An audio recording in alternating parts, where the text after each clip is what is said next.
अब हम बात करते हैं देखो प्रश्नावली 4.3, ठीक है।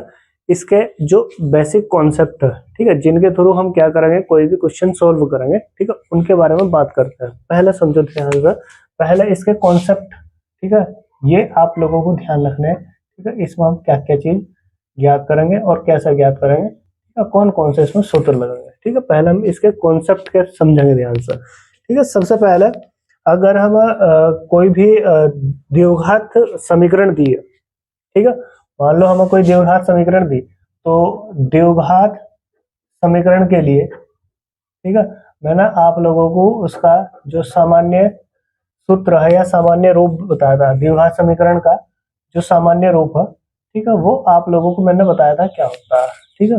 पिछले एक्सरसाइज में भी समझाया था, वो होता है ax² plus bx plus c बराबर 0। ये द्विघात समीकरण का क्या होता था, ठीक है, सामान्य रूप होता था, मैंने आप लोगों को समझाया था, ठीक है। अब इसमें क्या होगा, अगर आप लोगों को कोई द्विघात समीकरण दी गई है, तो द्विघात समीकरण के अब हम हल ज्ञात करेंगे, तो इसकी एक नई विधि है ये, ठीक है, जिसके थ्रू हम क्या करते हैं, किसी भी द्विघात समीकरण के मूल ज्ञात कर सकते हैं, ठीक है। पहले गुणनखंड विधि से हम क्या करते थे, किसी भी द्विघात समीकरण के मूल ज्ञात करते थे पिछली एक्सरसाइज में, लेकिन इसमें हम कुछ फॉर्मूला के थ्रू, ठीक है, उसके जो मूल है वो ज्ञात कर सकते हैं।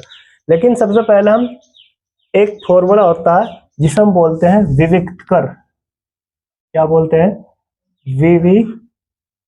विविक्त कर, ठीक है। इसका फॉर्मूला है ये विविक्त कर, विविक्त कर का फॉर्मूला है, ठीक है, जिसे इंग्लिश में बोलते हैं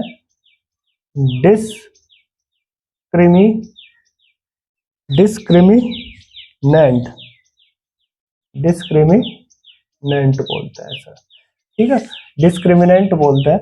विविक्त कर का फॉर्मूला होता है, ठीक है, जिसे हम डी से डिनोट करेंगे। डी बराबर सूत्र होगा हमारा, ठीक है, डी बराबर सूत्र होगा b² माइनस 4ac, ठीक है। विविक्त कर के लिए सूत्र होगा हमारा, ठीक है, d बराबर b² माइनस 4ac, ठीक है, ये होगा हमारा, ठीक है, विविक्त कर का फॉर्मूला, ठीक है, या डिस्क्रिमिनेंट का सूत्र होगा ये, ठीक है। इसे ध्यान रखना, किसी भी द्विघात समीकरण का अगर हम विविक्त कर निकालना, क्या निकालना, विविक्त कर, तो उसके लिए सूत्र होगा d बराबर b² माइनस 4ac, ठीक है। और अगर इनके मूलों का अस्तित्व ज्ञात करना है, इसके थ्रू अगर हम चेक करना चाहोगे इस सूत्र के थ्रू कि हमारे जो मूल ज्ञात करेंगे, हम जो मूल आओगे यहाँ पर, उनका अस्तित्व होगा या नहीं होगा, वो भी इसी सूत्र के द्वारा हम ज्ञात करेंगे, ठीक है। अब देखो जरा ध्यान से कैसे ज्ञात करेंगे, ठीक है। इसमें तीन चीजें आप लोगों को ध्यान रखनी है, ठीक है, तीन चीजें आप लोगों को ध्यान रखनी है। यदि d का मान, इसका d का, जब हम d ज्ञात करेंगे विविक्त कर का मान, ठीक है, अधिक होगा 0 से, d का मान क्या होगा, अधिक होगा 0 से, ठीक है। अगर d का मान अधिक हुआ किससे, 0 से, d का मान क्या हुआ, अधिक, मतलब 0 से बड़ा, 1 2 3 4 कुछ भी हो सकता है, ठीक है। d का मान अगर 0 से अधिक आया तो उसमें क्या होगा, तो दो भिन्न वास्तविक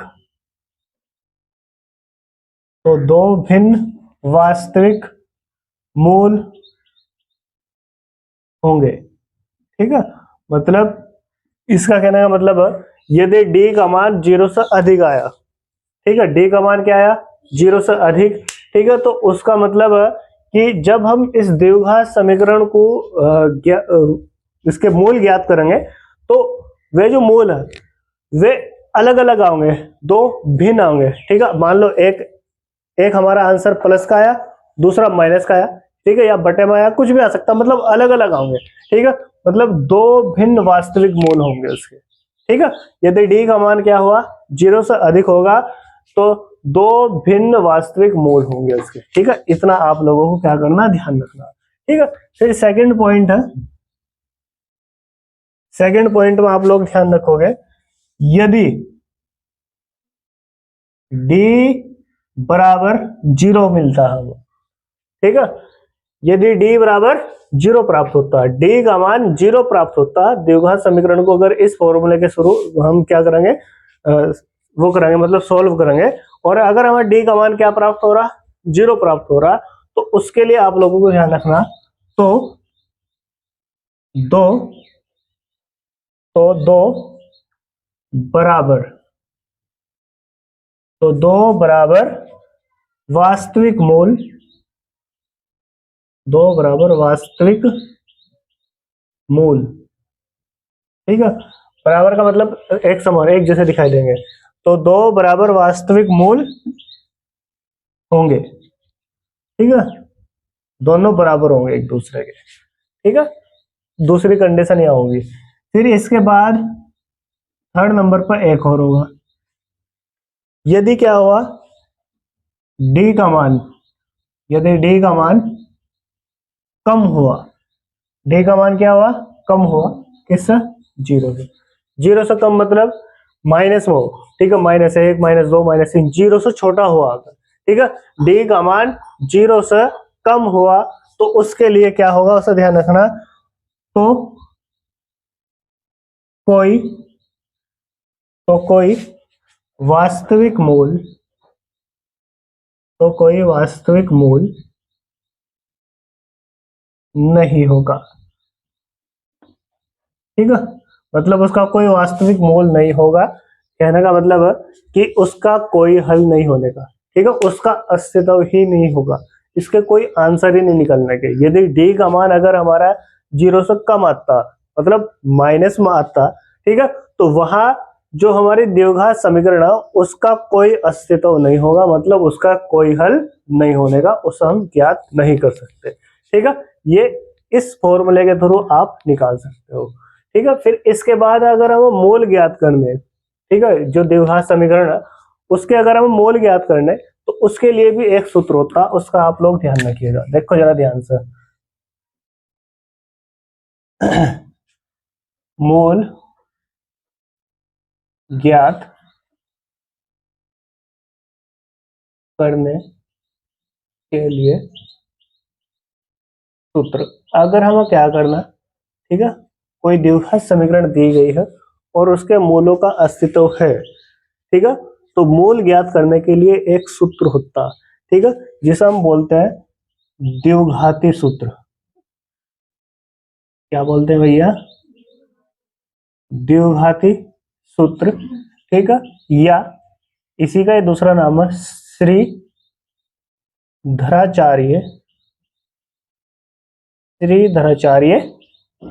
सूत्र, ठीक है। द्विघाती सूत्र या श्रीधराचार्य सूत्र, इसका आप लोग ध्यान रखिएगा। इसके लिए जो सूत्र होगा वो होगा x बराबर माइनस के b, x बराबर माइनस के b plus minus root b square minus 4ac upon 2a, ये सूत्र होता, ठीक है।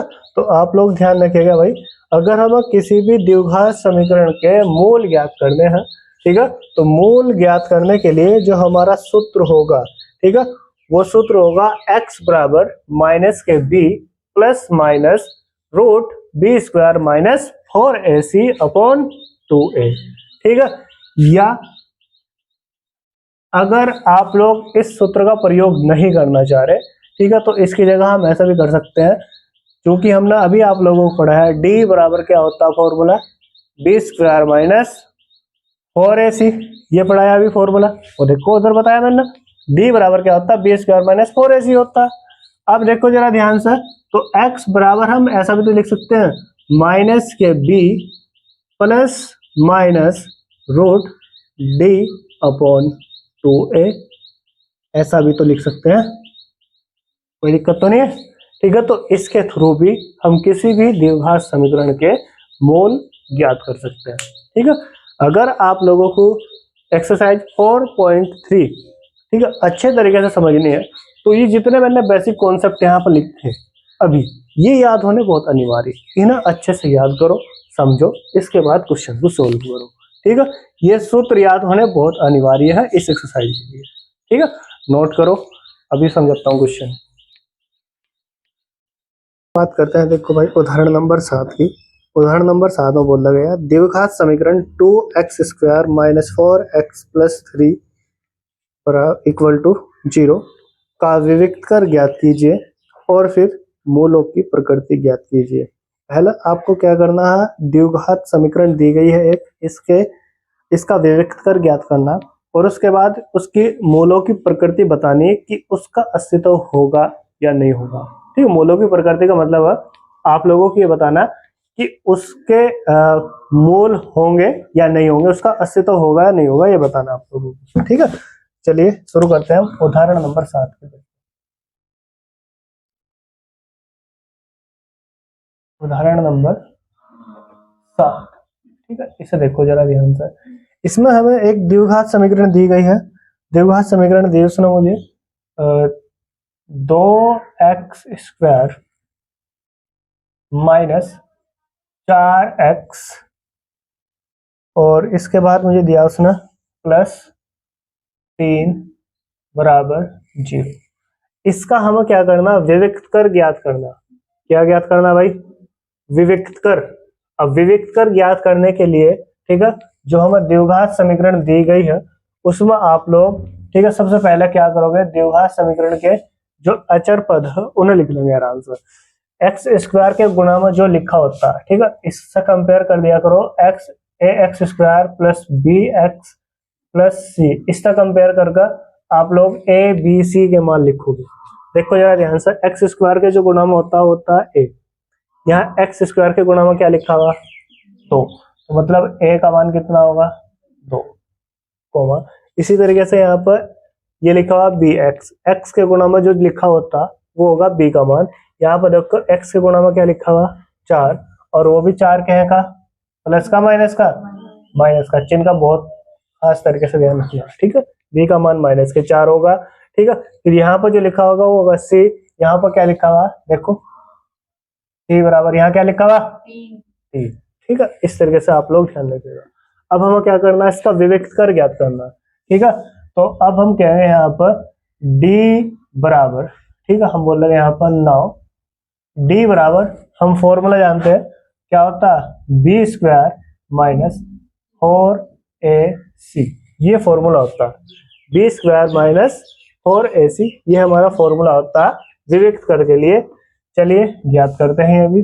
d बराबर b का मान कितना -4, ठीक है माइनस का 4 लिखा, इसका होल स्क्वायर कर दिया, -4a का मान देखो, a का मान कितना 2, ठीक है, फिर गुणा c का मान कितना देखो 1, ठीक है। तो d बराबर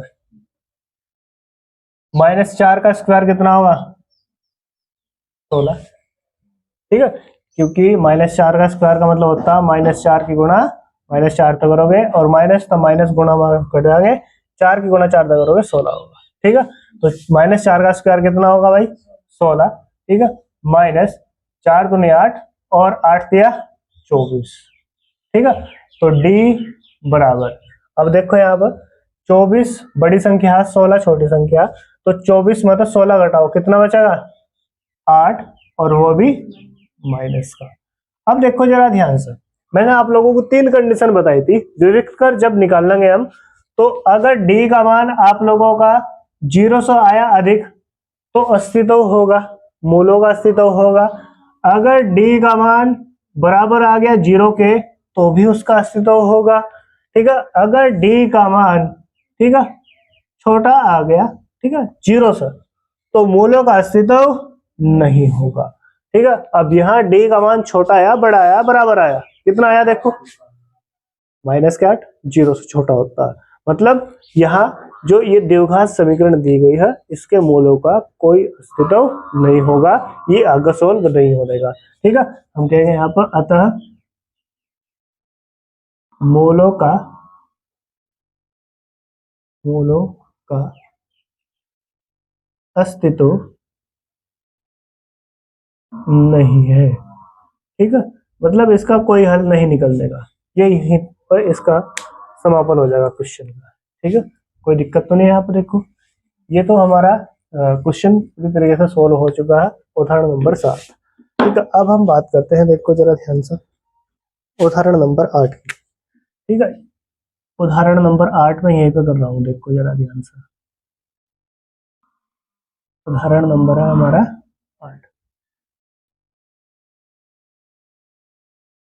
अब देखो उदाहरण नंबर 8 में क्या होगा। उदाहरण नंबर 8 में बोल रहा है उसने, 13 मीटर व्यास वाले एक वृत्ताकार पार्क की परिसीमा के एक बिंदु पर एक खंभा इस प्रकार गाड़ना है कि इस पार्क के एक व्यास के दोनों अंत बिंदुओं पर बने फाटकों ए और बी से खंभे की दूरियों का अंतर 7 मीटर हो। क्या ऐसा करना संभव है? यदि है तो दोनों फाटकों से कितनी दूरियों पर खंभा गाड़ना चाहिए। ठीक है, एक वृत्ताकार पार्क, सबसे पहले एक वृत्ताकार पार्क बनाएंगे। एक यहाँ पर देखो मैं वृत्ताकार पार्क बनाता हूँ, यहाँ मैंने एक वृत्ताकार पार्क बनाया इस तरीके से। ठीक है, ये एक वृत्त के आकार का मैंने एक पार्क बना दिया। ठीक है, और इसमें क्या बोला उसने, 13 मीटर व्यास वाले एक वृत्ताकार पार्क की, ठीक है, परिसीमा बनाई उसने। 13 मीटर व्यास होगा। व्यास क्या होता है, देखो जरा ध्यान से, ये एक वृत्त बनाया मैंने, वृत्त के मध्य में जो बिंदु होता है, ठीक है, उसे बोलते हैं उसका केंद्र, वृत्त का केंद्र बोलते हैं।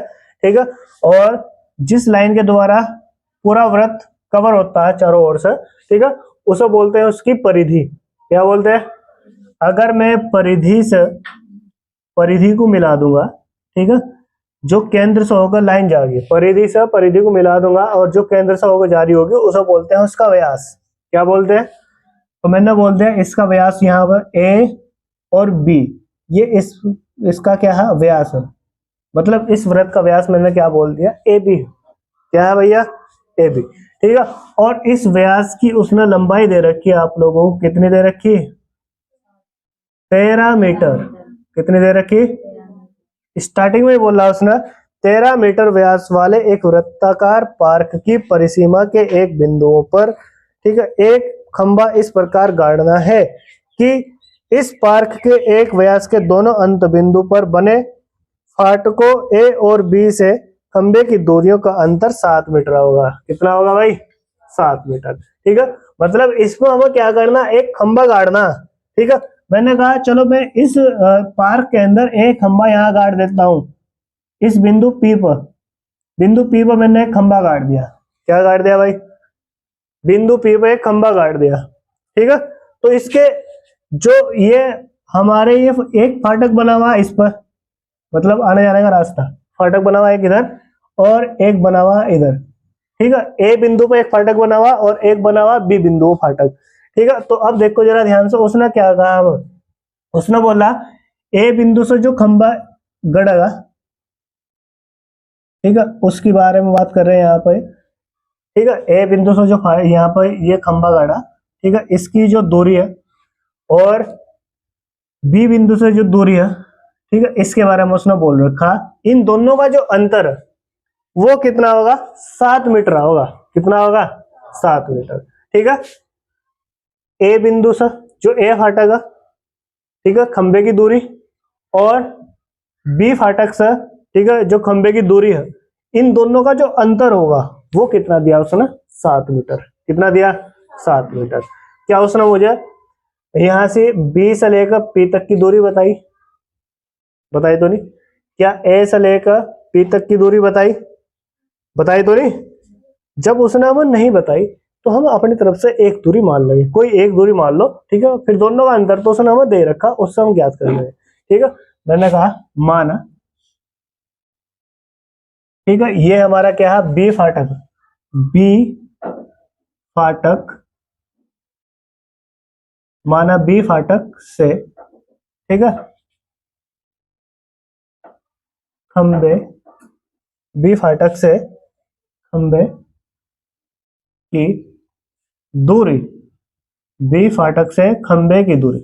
जो बी फाटक, ठीक है, ये जो फाटक बी है, इससे इस खंबे की दूरी, ये पी बिंदु मैंने क्या लगा रखा है, एक खंबा, ठीक है, माना मैंने अपनी तरफ से मान लिया बी फाटक से खंबे की दूरी अपनी तरफ से मैंने मान ली एक्स मीटर है, कितनी है, एक्स मीटर, ठीक है, ये अपनी तरफ से मान लिया मैंने कि जो हमारे बी खंबा उससे यहां से बी फाटक है ना, ठीक है, इस खंबे की दूरी मैंने अपनी तरफ से मान ली है एक्स मीटर है, कितनी मान लिया भैया, एक्स मीटर, ठीक है। अब हम कहेंगे तो प्रश्नानुसार, प्रश्नानुसार, ठीक है, तो प्रश्नानुसार क्या होगा, देखो जरा ध्यान से, प्रश्न के अनुसार, अब इसमें हम क्या बोल लेंगे, यहां पर अगर मुझे ए से लेकर पी तक की दूरी निकालनी, क्या निकालनी, ए से लेकर पी तक की दूरी, तो उसने हमें देखो क्या बोला प्रश्न में, उसने बोला 13 मीटर व्यास वाले एक वृत्ताकार पार्क की परिसीमा के एक बिंदु पर एक खंबा इस प्रकार गाड़ना है, एक खंबा इस प्रकार गाड़ना है कि इस पार्क के एक व्यास के दोनों बिंदुओं पर बने फाटकों ए और बी से, फाटक ए और बी से खंबे की दूरियों का अंतर कितना होगा, 7 मीटर, मतलब इन दोनों दूरियों का जो अंतर है वो कितना होगा, 7 मीटर होगा। मतलब हम ऐसा बोल सकते हैं, ठीक है, जो हमारी एपी दूरी है, ठीक है, माइनस जो हमारी बीपी दूरी है, ठीक है, इन दोनों का जो अंतर होगा वो कितना होगा, 7 मीटर होगा, ये बोल रहा उसने, ठीक है, ये जो दोनों दूरियां हैं इनका जो अंतर है वो कितना होगा, 7 मीटर होगा, कितना होगा, 7 मीटर। अब हमने कहा ये जो बीपी दूरी है ये तो हमने अपनी तरफ से मान ली कितनी है, एक्स, हमने कहा चूंकि यहाँ बीपी, बी और पी जो दूरी है ये तो मैंने अभी मान ली एक्स मीटर है, तो हम बोल सकते हैं यहाँ पर ए पी माइनस एक्स बराबर कितना होगा, 7, ठीक है, ये माइनस का एक्स इधर जाएगा प्लस का, तो ए पी बराबर 7 प्लस एक्स, ठीक है, तो जो ए पी दूरी होगी वो कितनी होगी, 7 प्लस एक्स मीटर होगी। कोई दिक्कत यहां तक, कोई किसी प्रकार की समस्या हो तो मुझे भी बता सकते हो, ठीक है। अब इससे आगे देखो मैं यहाँ पे सोल्व करता हूँ इसे, देखो जरा ध्यान से, अब मैंने कहा है यहाँ पर नाउ, अब इसे जरा ध्यान से देखो, ए बी पी जो त्रिभुज है एक समकोण त्रिभुज बनता हुआ दिखाई दे रहा होगा, एक खंबा गाड़ा हमने, जब कोई खंबा या कोई भी हम दीवार वगैरह खड़ी करते हैं तो पूरे 90 डिग्री के कोण पे होती है, कितने डिग्री के कोण पे होती है, तो यहाँ पर ये पूरा लंबवत होगा, मतलब 90 डिग्री का कोण बनेगा यहाँ पर, ठीक है, और ये त्रिभुज बना है ए बी पी, ये एक समकोण त्रिभुज बनेगा, कैसा बनेगा, समकोण त्रिभुज, ठीक है। तो मैंने कहा यहाँ पर समकोण, समकोण त्रिभुज ए बी पी में, समकोण त्रिभुज ए बी पी में, अगर समकोण त्रिभुज ए बी पी में हम बात करेंगे तो यहां बोल लगे हम पाइथागोरस प्रमेय से, पाइथागोरस प्रमेय से पाइथागोरस प्रमेय से, ठीक है, ये एक समकोण त्रिभुज है, समकोण त्रिभुज में अगर हमें कोई भुजाएं निकालनी, ठीक है, तो उसके लिए हम क्या करते हैं, पाइथागोरस प्रमेय लगाते हैं, और पाइथागोरस प्रमेय मैंने आप लोगों को बता रखी थी, क्या होती है, कर्ण का स्क्वायर बराबर क्या होता है, लंब का स्क्वायर प्लस आधार का स्क्वायर, ये फॉर्मूला होता है भाई, इस फॉर्मूले से हम निकाल सकते हैं। कर्ण क्या होता है देखो, कर्ण क्या होता है देखो, यहाँ पर 90 डिग्री के सामने वाली भुजा क्या होती है, कर्ण, ठीक है।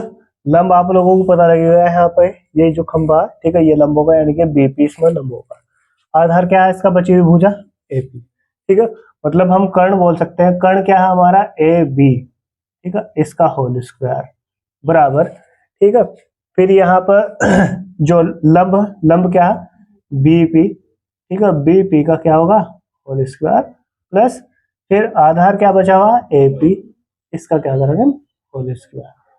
कोई दिक्कत तो नहीं यहाँ तक भाई, चलो अब इसे सॉल्व करते हैं।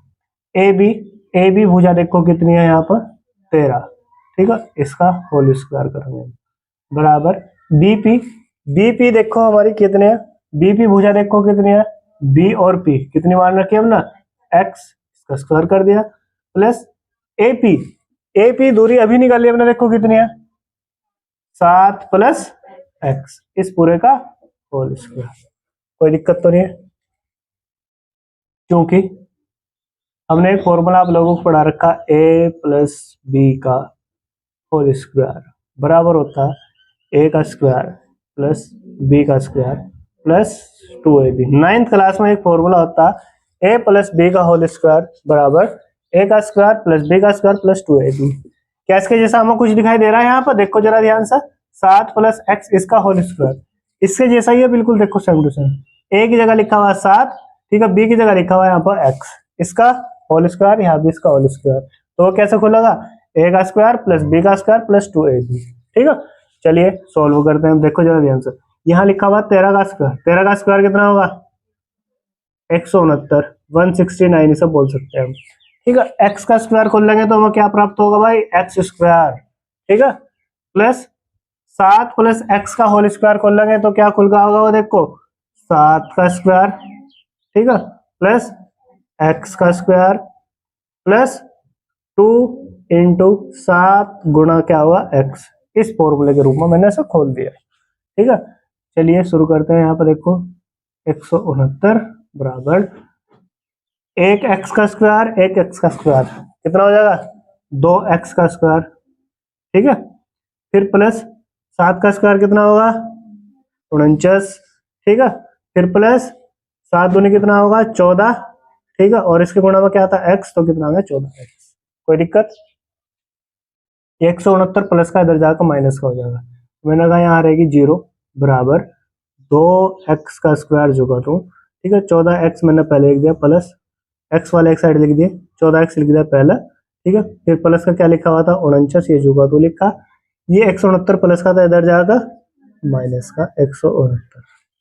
ठीक है, चलिए शुरू करते हैं, सही ढंग से लिखा कैसे, ये वाली चीज हम पहले लिख लेंगे, मतलब 2x स्क्वायर प्लस 14x, ठीक है, और 169 मतलब 49 घटाएंगे, देखो 9 मतलब 9 गए, ठीक है, माइनस का बचा, 9 मतलब 9 गए, कितना बचा 0, 6 मतलब 4 गए, कितना बचा 2, और 1 का 1 जोगा तो मतलब 120 बचेगा, और बराबर क्या है इसके 0। इस तरीके से मैंने ये वाला इधर लिख दिया, ये वाला इधर लिख दिया था, कोई दिक्कत तो नहीं है। अब देखो इसमें क्या कोई चीज कॉमन लेने लायक है। अब देखो इसके अंदर जब कॉमन लेने लायक है तो 2 कॉमन ले लो, मैंने कहा 2 कॉमन लो भाई, 2x स्क्वायर मतलब 2 कॉमन लिया, अंदर क्या बचा एक्स स्क्वायर, ठीक है, प्लस 14x मतलब मैंने 2 कॉमन ले लिया तो क्या बचेगा 7x, 2 7 14, 7 बार कट जाएगा, ठीक है, फिर माइनस 120 मतलब मैंने क्या करा 2 कॉमन लिया, ठीक है, तो 2 6 12 मतलब कितना बचेगा यहाँ पर 60, ठीक है, इक्वल टू कितना होगा 0। अब जो चीज गुणा बराबर में जाकर बटेगा तो मतलब क्या होगा x square plus 7x minus 60 और बराबर 0 के बटे में क्या होगा 2, ठीक है, तो x square plus 7x minus 60 और बराबर कितना होगा 2, तो 0 को भाग करोगे कितना मिलेगा, कोई दिक्कत। ये बन गई हमारी द्विघात समीकरण, क्या बन गई है। अब पहले इसके जो विविक्त कर वो हम ज्ञात कर लेंगे, चेक करेंगे कि इसका मूलों का अस्तित्व इसके है या नहीं है। इसके बाद हम क्या करेंगे, इसके मूल भी ज्ञात करेंगे, क्या होंगे क्या नहीं, ठीक है। चलिए अब लिखेंगे यहाँ पर, क्योंकि a बराबर एक्स स्क्वायर के गुणा में कितना लिखा हुआ 1, ठीक है, मैंने लिख दिया 1 यहाँ पर प्लस का, कोमा b एक्स के गुणा में क्या लिखा हुआ 7, वो भी प्लस का, ठीक है, फिर कोमा यहाँ पर देखो c का मान देखो कितना माइनस के 7, कोई दिक्कत, ठीक है। चलिए अब हम क्या करेंगे, यहाँ पर d ज्ञात करेंगे, ठीक है, हमने कहा d बराबर, ठीक है, मूलों की पहले प्रकृति ज्ञात करेंगे कि कैसी होगी, d बराबर बी स्क्वायर माइनस 4ac, इस फॉर्मूले से ज्ञात करेंगे, ठीक है, इस आगे इधर कर दो भाई, चलो देखो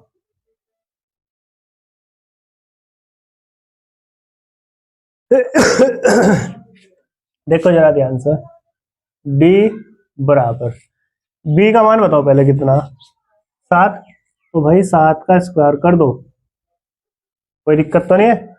फिर -4 लिख दिया, गुणा ए का मान कितना, 1, गुणा फिर कितना, सी का मान कितना, -7, कोई दिक्कत। तो d बराबर 7 का स्क्वायर कितना होता है, 49, आप सभी को पता है भैया, ठीक है। फिर यहाँ पर देखो 4 की गुणा 1 के साथ करेंगे 4 या होगा, ठीक है, और इसकी गुणा करेंगे 60 से, ठीक है। तो 4 की गुणा 6 से करो, कितना होगा, देखो माइनस और माइनस गुणा होंगे तो क्या हो जाएगा प्लस, 4 6 कितना होगा 24, और उसका क्या लिख देंगे 0। भाई 60 की गुणा 4 से करेंगे तो 240 का होगा, ठीक है, वो भी प्लस का, क्योंकि माइनस की गुणा माइनस के साथ होगी तो प्लस होगा। तो d बराबर, अब देखो कितना आया निकल कर, 0 में 9 जोड़ोगे कितना मिलेगा 9, 4 में 4 जोड़ोगे कितना मिलेगा 8, और 2 का 2, ठीक है। मतलब d का मान कितना आया भाई 289, 289, ठीक है। अब देखो जरा ध्यान से, मुझे ये बताओ d का मान प्लस का आया, माइनस का आया, या 0 से अधिक आया, बताओ। प्लस का और 0 से अधिक, तो 0 से अधिक होगा मतलब मूलों का अस्तित्व होगा, होगा या नहीं होगा, ठीक है। हम कहेंगे अतः मूलों का अस्तित्व है, ठीक है। जब मूलों का अस्तित्व होगा तो इसके मूल भी ज्ञात करने होंगे हम, है ना। अब मूलों का जब अस्तित्व होगा तो यहाँ से हम क्या करेंगे, मूलों का अस्तित्व भी ज्ञात करेंगे। यहाँ पर देखो जरा ध्यान से, मूलों का जब अस्तित्व होगा तो मैं मूल भी ज्ञात करके बताऊंगे आप लोगों को क्या होगा। देखो जरा ध्यान से, हम कहेंगे नाउ, एक बार और देखो, अब हमने कहा द्विघाती सूत्र से मूल ज्ञात करेंगे, और क्या देखो द्विघाती सूत्र से, द्विघाती सूत्र से अब हम क्या करेंगे, मूल ज्ञात करेंगे। देखो जरा ध्यान से, x बराबर क्या फॉर्मूला बताया था मैंने आप लोगों को, माइनस के b plus minus root d upon 2a, चाहे वो रख दियो b स्क्वायर माइनस 4ac, क्योंकि हमने b स्क्वायर माइनस 4ac ये चीज हमने निकाल कर बता दी कितनी होगी 289 होगी, इसलिए मैंने d लिख दिया डायरेक्ट यहाँ पर, जिससे हम आसानी से ज्ञात कर सकते हैं यहाँ पर। तो x बराबर माइनस का b का मान बताओ कितना निकाल रखा हमने, -100, ये सूत्र का b का मान कितना था 7, ठीक है। फिर प्लस और माइनस रूट, यहां देखो जरा ध्यान से, d का मान कितना निकाला मैंने 289, ठीक है, और बटे में कितना इसके 2a का मान कितना 1, कोई दिक्कत। अब देखो सॉल्व करता हूं सर आंसर, x बराबर -7 प्लस और माइनस, ठीक है। अब देखो जरा ध्यान से, ये 289, ठीक है, किसका स्क्वायर है बताओ, 17 का स्क्वायर होता है। ये किसका स्क्वायर होता है, अगर मैं इसका 289 का स्क्वायर खोलने की कोशिश करूंगा, ठीक है, रूट हटाने की कोशिश करूंगा तो ये 17 का स्क्वायर होता है, तो स्क्वायर था इसके रूट कैंसिल हो जाएगा, है ना। मतलब हम ऐसा बोल सकते हैं कि जो ये 289 है, ठीक है, ये 17 का स्क्वायर है। किसका स्क्वायर है, 17 का स्क्वायर है, और इसके ऊपर क्या था रूट स्क्वायर था, इसका रूट कैंसिल, बटे में क्या था इसका 2 ही कम 2 2 आ गया, ठीक है। तो अब हम बोल सकते हैं, तो x बराबर कितना होगा, माइनस के साथ प्लस और माइनस 17, और बटे में कितना होगा इसके 2। अब इसे सोल्व करना, देखो कैसे से सोल्व करेंगे, ध्यान से देखो, यहां पर माइनस के साथ प्लस और माइनस दो चिन्ह दिखाई दे रहे हैं, तो एक बार प्लस का चिन्ह लेकर देखेंगे, एक बार माइनस का चिन्ह लेकर देखेंगे, ठीक है। तो मैंने कहा यहां पर प्लस चिन्ह लेने पर, ठीक है, जैसे ही हम प्लस चिन्ह लेंगे तो देखो क्या होगा, x बराबर माइनस के साथ और प्लस क्या बचेगा 17, और बटे में कितना होगा इसके 2, कोई दिक्कत। माइनस के साथ प्लस के 17 और बटे में कितना होगा इसके 2, तो x बराबर 17 में तो 7 गए, कितना बचेगा बताओ 10, और बटे में कितना है इसके 2, और 2×5 10। x का मान कितना प्राप्त हुआ आप लोगों को? ठीक है, 1 मोल ये होगा। ठीक है, फिर इसी प्रकार से यही इसके साइड में करता हूं मैं, माइनस चिन्ह लेने पर, माइनस चिन्ह लेने पर, ठीक है, माइनस चिन्ह लेने पर क्या होगा देखो जरा ध्यान से, x बराबर माइनस के साथ, अब कौन सा चिन्ह लेना है इनमें से? माइनस का। ठीक है, -17 और बटे में कितना होगा इसके? 2। x बराबर माइनस के 17 और माइनस के 7 कितना हो जाएगा? माइनस के 24, यही तो होगा भाई, माइनस के 24 होगा। अब देखो बटे में क्या था इसके? 2, 2 तो कट्टा, 2 ही कम 2, 2 दूनी 4। ठीक है, तो x बराबर कितना होगा? माइनस के 12। ठीक है, इस प्रकार से। ठीक है, माइनस वाली चीज तो मान्य नहीं होती, कोई दूरी माइनस में होती ही नहीं। ठीक है, अगर कोई दूरी ले रहे हैं तो वो प्लस में आओगी हमारी, चाहे कितनी सी भी दूरी लोगे वो प्लस में आओगी, तो माइनस वाला मान तो मान्य नहीं होगा। ठीक है, तो x बराबर कितना होगा हमारा? 5। 2 इसके मूल आए, एक माइनस का आया एक प्लस का, प्लस वाले को मान्य देते हैं। ठीक है, तो x बराबर कितना होगा? 5। ठीक है, अब हमें कुछ दूरियां और लिखनी। ठीक है, तो अब हमारे पास थोड़ी जगह कम रहेगी यहाँ पर। ठीक है, आप लोग इसे नोट करो। ठीक है, फिर हम बताएंगे कि बी फाटक से इस खंबे की दूरी कितनी है और ए फाटक से इस खंबे की दूरी कितनी है, वो अभी आप लोगों को बताऊंगा मैं, पहले आप नोट करो इसे।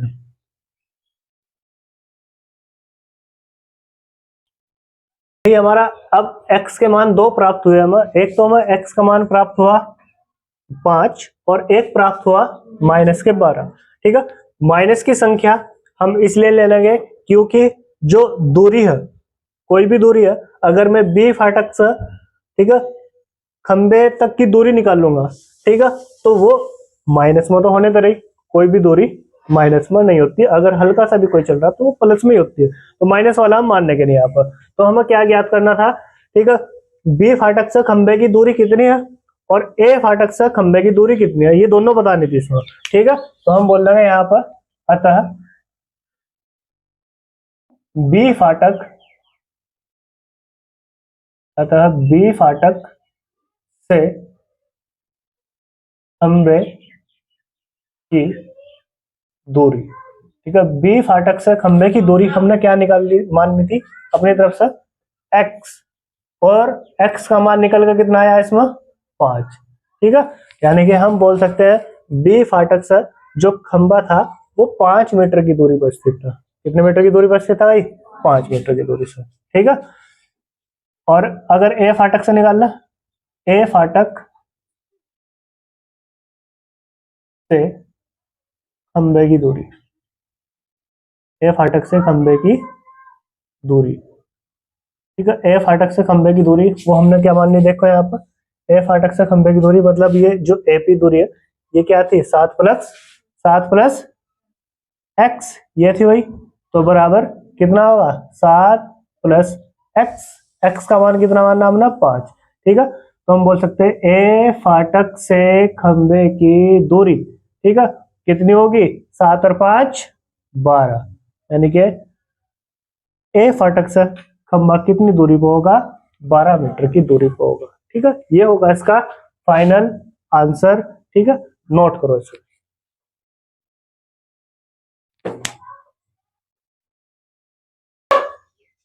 तो अब हम बात करते हैं, देखो उदाहरण नंबर 9 की। उदाहरण नंबर 9 में बोला गया समीकरण 3x² - 2x + 1/3 = 0 का व्यक्त कर ज्ञात कीजिए और फिर मूलों की प्रकृति ज्ञात कीजिए। यदि वे वास्तविक है तो उन्हें ज्ञात कीजिए। मूलों की प्रकृति अगर वास्तविक होगी, ठीक है, तो उसमें हमें क्या करना? उनके मूल भी ज्ञात करके बताने आप लोगों को। ठीक है, हमें एक द्विघात समीकरण दी गई है 3x², ठीक है, -2x और +1/3 = 0। ऐसा हमें एक द्विघात समीकरण दी गई है। ठीक है, पहले इसका विविक्त कर ज्ञात करना। अब क्या ज्ञात करना? विविक्त कर। ठीक है, तो इसके लिए हम बोल लेंगे चूंकि a का मान बताओ कितना? x² गुणा में कितना लिखा हुआ? 3। फिर b का मान देखो कितना? -2। ठीक है, फिर c का मान बताओ कितना? 1/3। ठीक है, घबराना नहीं बिल्कुल भी, क्वेश्चन आराम से सॉल्व करेंगे। देखो विविक्त कर निकालना, तो डी बराबर फॉर्मूला होता है हमारा बी स्क्वायर माइनस 4ac, ये फॉर्मूला होता है भाई। ओके, डी बराबर बी का मान बताओ कितना, माइनस के 2, इसका क्या कर दो होल स्क्वायर, माइनस 4a का मान कितना है देखो 3, ठीक है। और सी का मान बताओ 1/3, लो भाई, यानी दिक्कत 1/3 वही होता, ठीक है। देखो जरा ध्यान से, यहां पर d बराबर -2 का स्क्वायर होता है और कितना होता है 4 होता है भाई, ठीक है, ठीक है। -2 का स्क्वायर होता है 4, ठीक है। इसी तरीके से माइनस, देखो जरा ध्यान से, जो चीज कटने वाली उसको काट दो, 3 एकम 3, 3 एकम 3, कट गया। 4 की गुणा 1 तो करी, 1 तो करी, 1 ही 4 ही मिलेगा, कितना मिलेगा 4, ठीक है। अब देखो जरा ध्यान से, डी बराबर 4 में तो 4 गए, कितना बचा 0, डी का मान कितना प्राप्त हुआ 0। मैंने आप लोगों को बताया था, ठीक है, अगर डी का मान हमारा अधिक हुआ 0 से तो उसका अस्तित्व होगा, अगर डी का मान बराबर हुआ 0 के तो भी उसका अस्तित्व होगा, और डी का मान अगर छोटा हुआ 0 से तो उसका कोई अस्तित्व नहीं होगा। तो डी के बराबर आया या नहीं आया, डी का मान 0 आ गया तो इसका अस्तित्व होगा, ठीक है। चलिए अब इसे हम आगे सॉल्व कर लेते हैं। तो अब हम बोल लेंगे यहाँ पर देखो, अतः मूलों का अस्तित्व है, मूलों का अस्तित्व है, ठीक है। जब मूलों का अस्तित्व होगा तो इसके कुछ मूल भी होंगे, है ना भाई। तो मूल ज्ञात करने के लिए हम कहेंगे यहाँ पर 9। अब देखो हम क्या हो गया यहाँ पर द्विघाती सूत्र से, द्विघाती सूत्र से, द्विघाती सूत्र मैंने आप लोगों को बताया था। द्विघाती सूत्र क्या होता है भाई, x बराबर माइनस के B plus minus root D upon 2a, ये होता नहीं होता भाई, ये सूत्र होता। अब इससे हम मूल ज्ञात कर लेंगे। चलिए x बराबर माइनस के बी का मान बताओ कितना, कितना भाई माइनस के 2, माइनस ये एक फॉर्मूले का सूत्र का माइनस से ध्यान रखना, ठीक है। फिर उसने बोला कि भाई b जो हमारा है वो भी माइनस का है, तो इसे अलग से लिखेंगे माइनस का 2 ब्रैकेट के अंदर, इसका ध्यान रखना, प्लस, ठीक है, माइनस रूट डी का मान कितना 0, अभी निकालना देखो 0, और बटे में क्या है इसके 2 इंटू ए का मान कितना, कितना 3, देख लियो ध्यान से, डी का मान 3, ठीक। यहाँ पर ए का मान देखो 3 है, तो x बराबर, देखो जरा ध्यान से, माइनस की गुणा माइनस तो होगी तो क्या हो जाएगा ये प्लस, प्लस और माइनस, यहाँ देखो इसका डी मतलब जो यहाँ पर रूट के अंदर 0 हो, ठीक है, इसका मान तो कितना होगा 0 ही होगा, ठीक है, कोई मान नहीं होता भाई। बटे में कितना होगा 2 तिया 6, ठीक है। तो अगर हम प्लस चिन्ह लेंगे तो यहाँ पर क्या होंगे प्लस चिन्ह लेने पर, ठीक है, अगर हम प्लस चिन्ह लेंगे, ठीक है, तो देखो क्या होगा, हम लगा x बराबर 2 + 0 बटे में इसके 6, इसे लिख सकते हैं हम 2 में 0 जोड़ो कितना मिलेगा 2, और बटे में इसके 6, 2 कम 2, 2 तिया 6, तो x का मान कितना प्राप्त हुआ 1/3, ठीक है। अगर माइनस चिन्ह लेंगे तब भी हमें यही प्राप्त होगा, माइनस चिन्ह लेने पर, ठीक है। जैसे ही माइनस चिन्ह लेंगे तो देखो x बराबर क्या होगा 2 - 0 बटे में इसके 6, ठीक है, तो x बराबर 2 में तो 0 बटा हो गया 2, और बटे में कितना होगा 6, 2 कम 2, 2 तिया 6, तो x का मान कितना प्राप्त हुआ 1/3, कितना प्राप्त हुआ 1/3। तो देखो जरा ध्यान से, यहाँ हमें क्या चीज सीखने को मिली, जब हमारा d का मान 0 से क्या होगा कम, ठीक है, तो उसका कोई अस्तित्व नहीं होने का, ठीक है। अगर 0 से होगा अधिक तो उसके 2 वास्तविक मूल आओगे, भिन्न भिन्न आओगे, अलग अलग आओगे। इस पिछले वाले एग्जांपल में मैंने आप लोगों को दिखाया था, एक आया था प्लस का 5, दूसरा आया था माइनस का 5। दो भिन्न वास्तविक मोल आए थे क्योंकि डी का मान 0 से अधिक आया था नहीं आया था, ठीक है। इसी प्रकार से अब देखो ये जो उदाहरण नंबर 9 है, इसमें डी का मान देखो कितना आया 0, और डी का मान जब 0 आता है, मैंने आप लोगों को बताया था उसके दो बराबर वास्तविक मोल होते हैं। तो इसी प्रकार से देखो बराबर आए या नहीं आए दोनों, ठीक है। x बराबर 1/3, x बराबर 1/3, दोनों जो इसके मोल है, ठीक है, वे बराबर आए, ठीक है, बराबर वास्तविक मोल आए निकल कर, ठीक है। तो इस प्रकार से, ठीक है, जो इसके उदाहरण है प्रश्नावली 4.3 के, ठीक है, वो मैंने आप लोगों को कंप्लीट करा दिया है, ठीक है। कल की क्लास में मैं आप लोगों को जो प्रश्नावली 4.3 है, इसके जो क्वेश्चन है वो कंप्लीट कराऊंगा, ठीक है। नोट करो।